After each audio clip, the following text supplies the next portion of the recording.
Hi, everyone. This is Dr. Gail Carson. Welcome to Living Regret Free, a program that shows you how to live a better and more joyful life. As an added bonus, I invite you to listen to an introduction to my Mindset Matters program, which ties into this so well. Go to www.sobmindset.com. It's free, and I know you will enjoy it.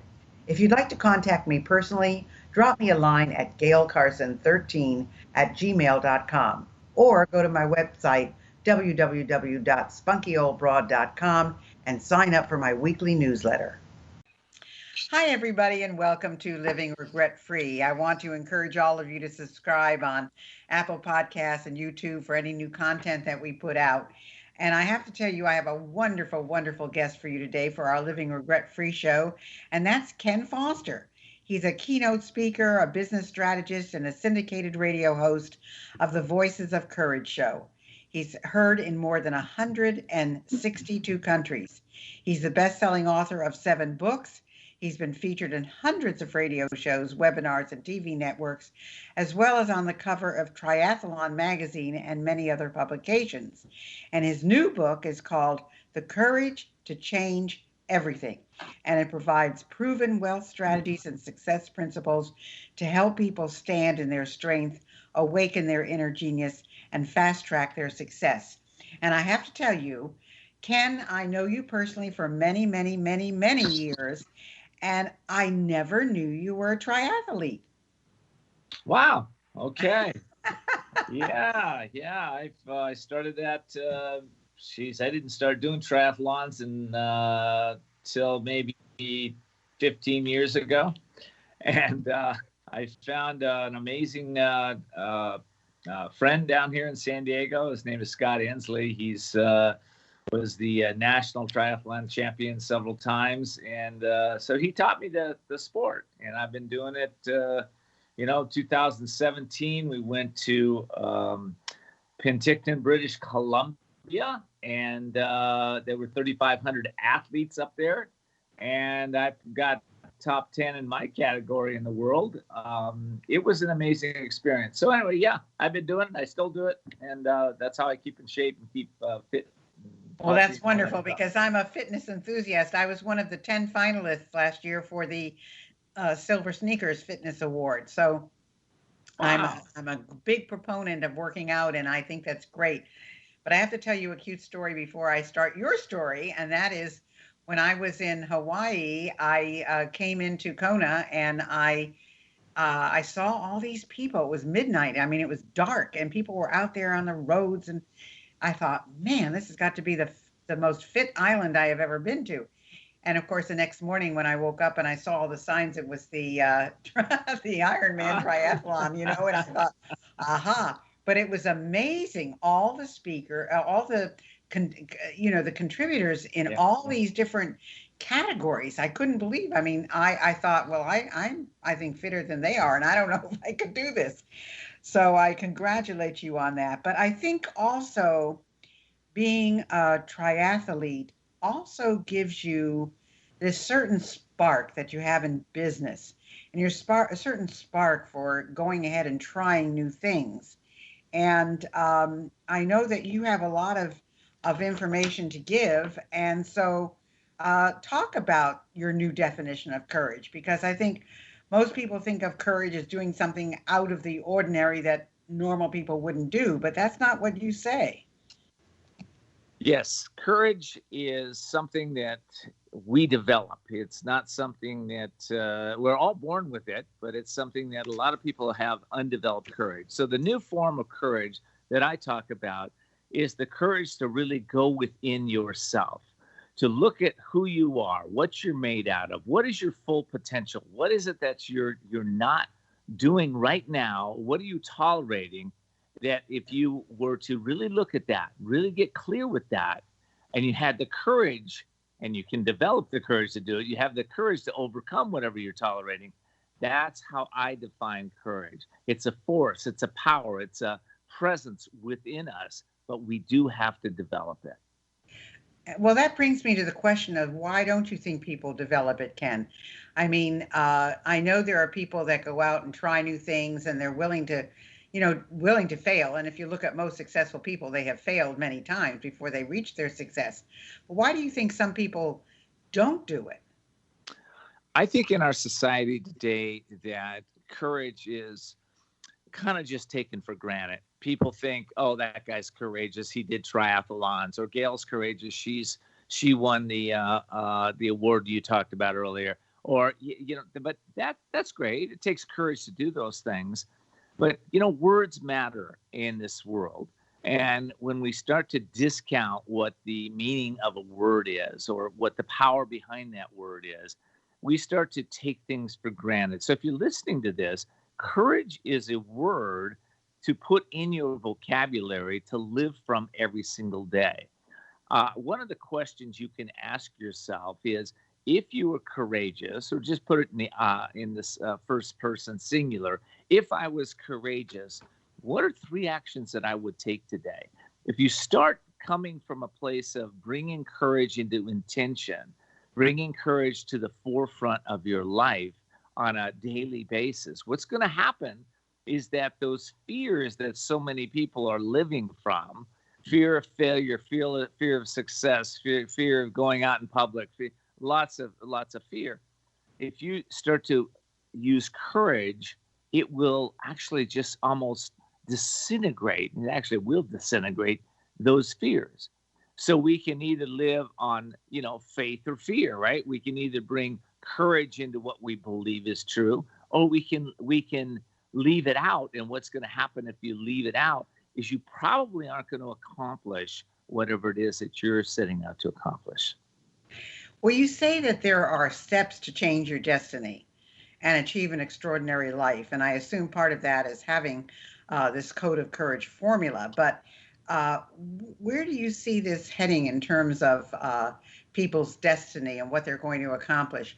I know that I'm thinking about at this point in my life, what legacy am I leaving? And I've heard from people. In fact, I was amazed. I heard from somebody and she said, oh, yeah, I was just reading this book and this person said you were their mentor. And I thought, I don't even remember this person. How did I affect them in that particular way?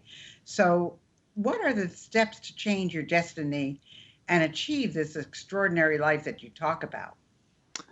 Well, the first step in change is acknowledgement. We really have to acknowledge what's working in our life and what's not working in our life. And I believe we have to acknowledge it on a daily basis. It's called introspection. Every day, at the end of the day, just take some time for yourself and get a journal out and ask yourself, what's working in my life? What's not working in my life? What am I tolerating? Where are my successes and wins and breakthrough? It's really an inner journey. So the first step is to acknowledge where you are, current reality. Second step then is to, once you look at what's working, what's not working, just pick one thing that you haven't done before to overcome whatever the challenge is. Now, this is where people get stuck sometimes, where I used to get stuck. But one of my mentors said, you should always wake up and do something, try to accomplish something you've never been done before. And I thought, wow, that's amazing, because what happens with that is all of a sudden we start to expand our awareness, expand our consciousness, expand what's possible for us. And what happens also is we start to feel the sense of this courage inside of us.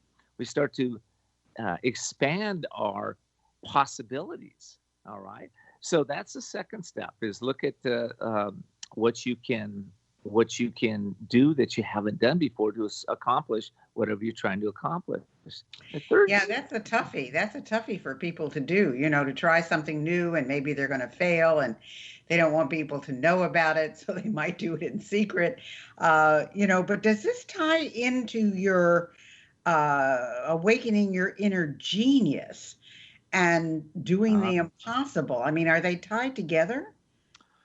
They are tied together. All of it's tied together. In fact, the inner genius is awakened when we get out of our way, when we start to believe that we can see things that we've never seen before. For example, I was taking a class one day, and somebody said, somebody brought in a person that was reading auric fields. They could see colors. And I thought, that's interesting. If that person could do it, why can't I do that?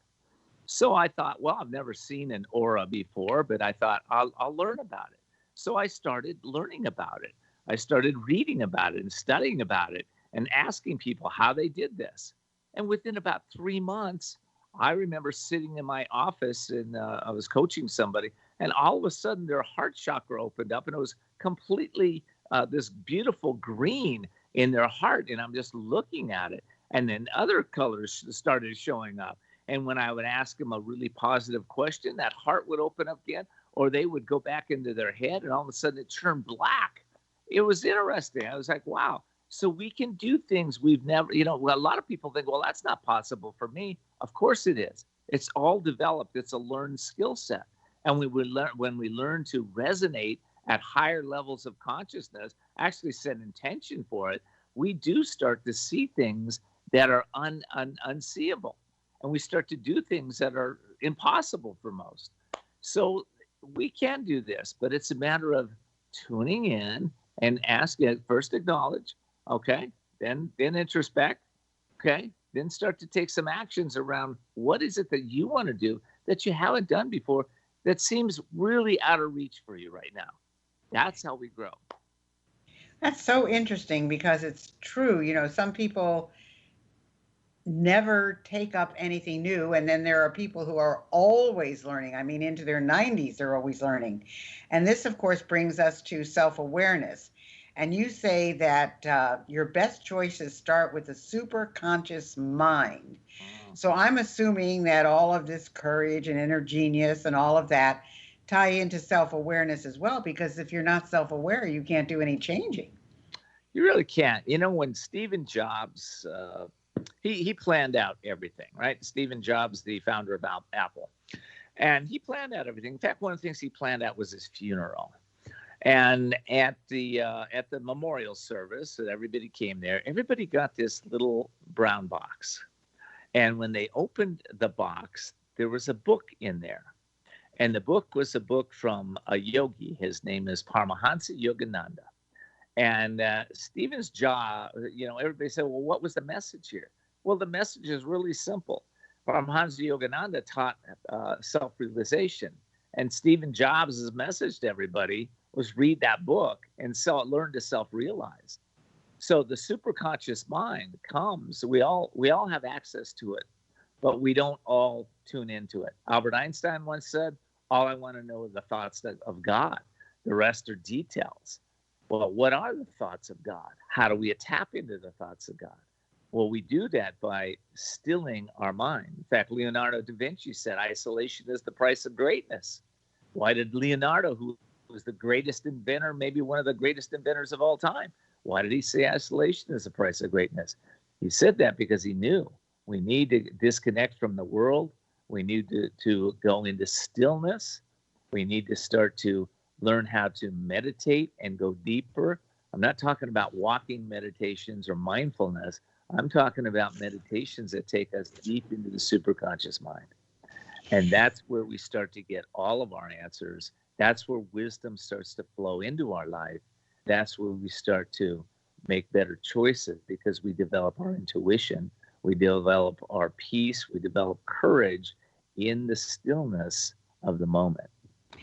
So in this this meditation, and I really do think that's where I'm lacking. I don't spend enough time quietly thinking. I'm just so hyper all the time that when I sit, I just don't sit well. So what is the best way to develop this thoughtful meditation so that we can get deeper into our thoughts and create things that we once thought were not able to be done? That's a great question, Gail. And, I think we all start at that place where the mind is a monkey mind. You sit to meditate, and all of a sudden you think about, oh, I should go to the grocery store. Oh, while I'm there, I think I need to buy some milk and some eggs. And, oh, you know what? I forgot to deliver those, whatever to somebody. The mind just goes. It goes and goes and goes, right? But, yeah, absolutely. It's just like, how do we do this? Well, I'm a big advocate of going to the source, going to the original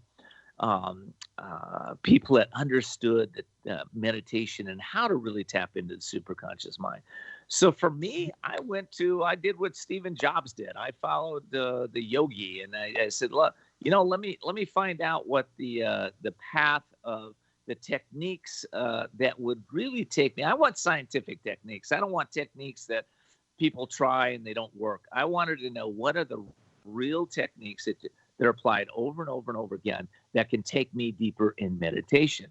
So I went on a journey, and that journey, the first part of that journey led me to, I was working with Tony Robbins. And I remember going up to his office one day, and Tony called me in, but he was late. So I had an opportunity to look at his books in his library. And I'm asking myself, where does this guy get all his information? This guy's powerful. He's teaching tons of people around the country, around the world. And I looked there, and there must have been, 25, 30 books of the author, Paramahansa Yogananda. And I went, that's interesting. So the next couple of weeks, I bought that book, Autobiography of a Yogi, because I thought, well, what does Tony have that I need to know this knowledge? Anyway, that book took me on a journey that I'm on today. And I found the techniques to go deep in meditation. I meditate usually an hour to an hour and a half in the morning, and 30 minutes to an hour every evening. It's religious for me, because I found that putting meditation, tuning in, and making time for that connection with the divine is the most important thing in my life. And I'll just say one last thing, Gail. I met a guy at a workshop one day, and he was a long-term meditator. He did like I'm doing, an hour in the morning, hour in the evening. And he said, let me introduce you to this guy. And he came over and he introduced me to this fellow from Sri Lanka. And the guy that was introducing me to the guy from Sri Lanka was the ambassador of the United States to Sri Lanka. So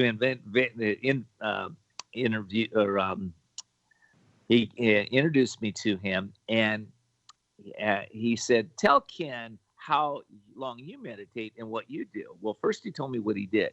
He owned most of the banks, the major banks in southern India. And he says, well, Ken, I meditate 3 hours a day, every single day. Here's a man that's super successful, running these corporations. He's got time. He makes time. And he said he's been doing it his whole life. So I think that's where we start. We start with 10 minutes a day, morning and evening, and we learn the techniques from the source. We find out, if you, one of the places you can go is where I told you, you can go to yogananda.org, and they have meditation techniques they'll give you right there. So amazing. Well, you also have this Code of Courage formula, and I don't know if you've told that to us yet or not. So I want to make sure the listeners get that.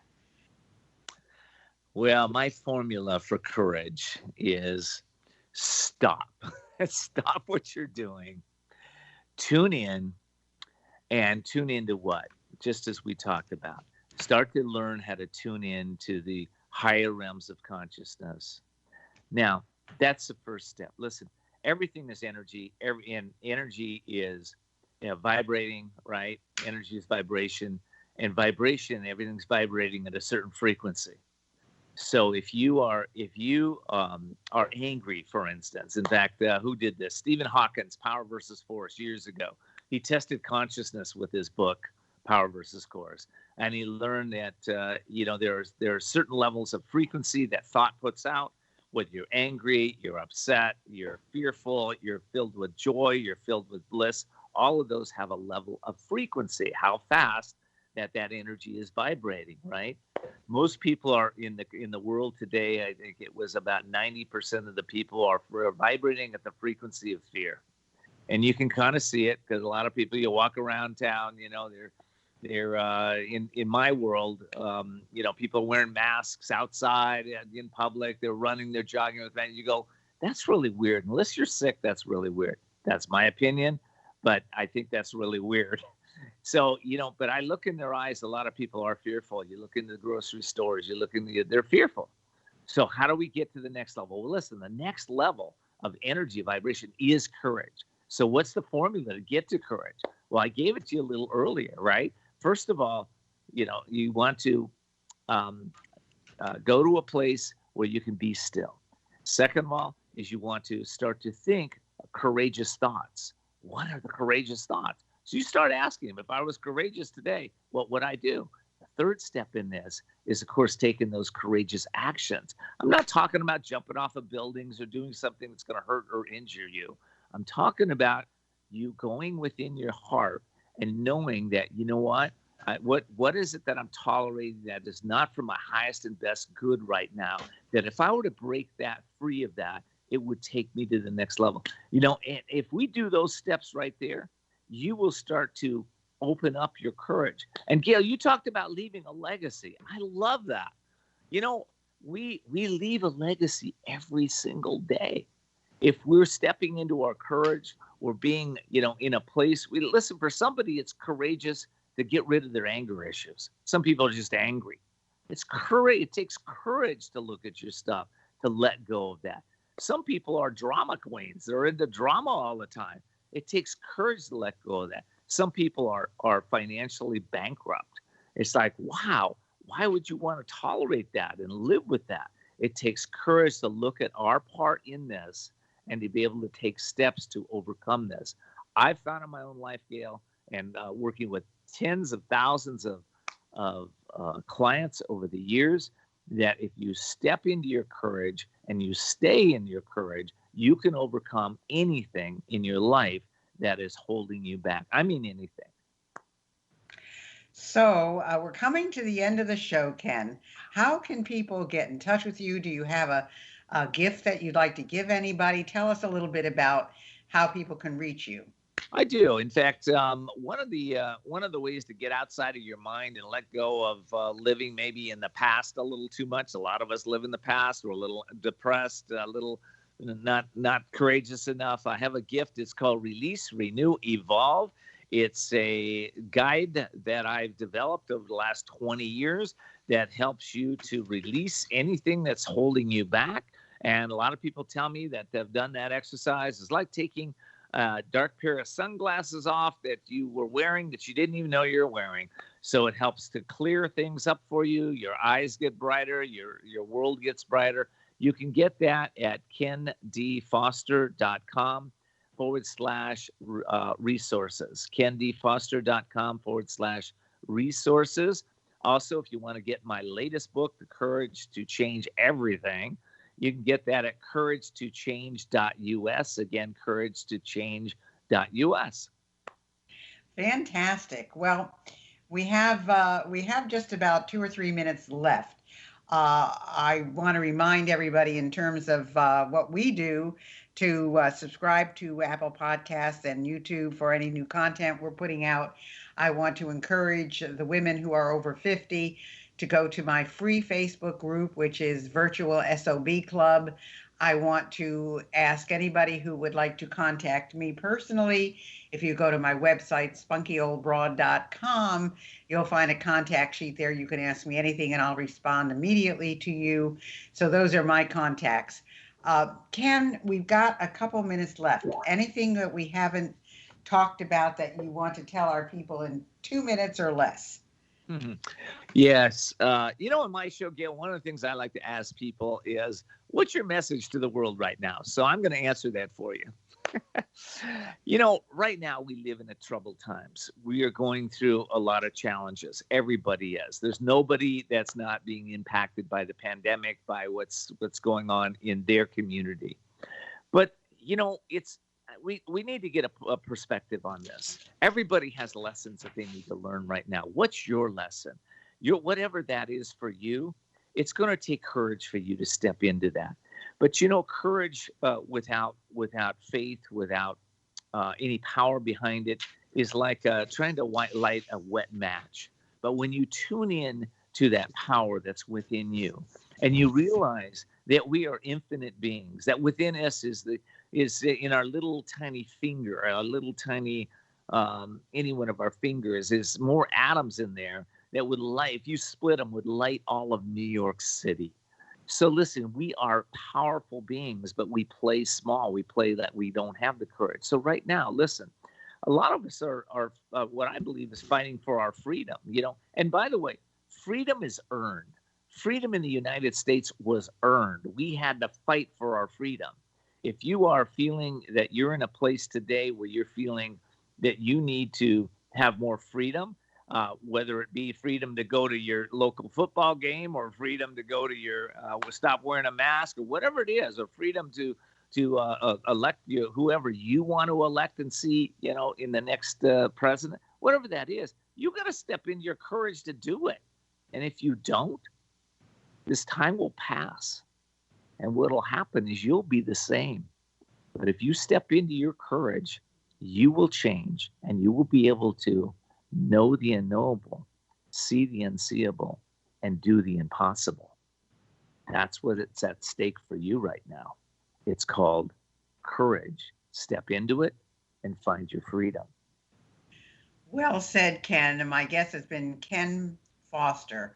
And you can go to his website, Ken D. Foster, and get all of his information. Thanks so much for being with us today, Ken. Gail, keep up doing what you're doing. Thank you so much for having me on the show. I really appreciate it. Hi, this is Dr. Gail, and I wanted you to know I have a whole bunch of other things to offer you. If you go to spunkyoldbroad.com, you will see an array of SOB stuff for sale and all our latest products and additions. If you're interested in getting on TV, I have a brand new course, Get on TV. And if you want to start your own business, you'll want my SOB Guide to Business Success. I know you'll love them all. I guarantee it. Thanks for listening, and I hope you enjoyed today's show. I choose my guests carefully, so if you have someone you'd like me to interview, please drop me a line at gailcarson13@gmail.com. In the meantime, check out my intro program, Mindset Matters, at www.sobmindset.com. See you next week.